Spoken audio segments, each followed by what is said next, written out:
Why is Africa so underdeveloped? Now I know what you're thinking, white people, but just when most people think of Africa, they think of black Africans that live below the Sahara Desert, which is a desert larger than the United States. Fuck that! On all other sides are oceans. The smooth coastlines of sub-Saharan Africa means a lack of natural harbours, like the ones all over Europe that allow trade via ships to get close to shore. Ironically, a lot of trade would often sail right past Africa, but ships would rarely stop there. Wind and ocean currents made return trips between Europe and sub-Saharan Africa difficult, or not economically viable in an era of sails and wind-powered ships, and travel inland before trains, cars and planes made geographical barriers even more of a headfuck. Again, unlike Europe, there are few rivers and streams for people and technology to travel down. Not only were Africans insulated from people and cultures of the outside world, they were also insulated from other Africans. A result of this, among other things, is linguistic fragmentation, with sub-Saharan Africa being home to a third of all of the languages of the world,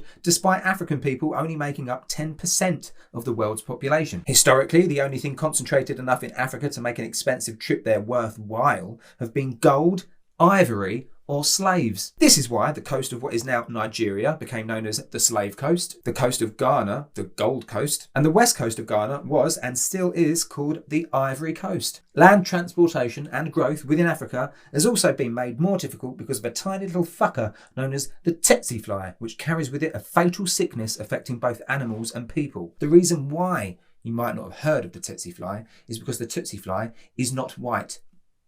Because you can be sure if that fucker was white, you would have heard about it. The lack of animals in Africa not only led to greater difficulty when it came to transport, but also farming. In much of sub-Saharan Africa, a combination of geographical features has had unfavourable, if not devastating, consequences for economic and cultural development, and tragic consequences for the vulnerability of black Africans to outside conquerors.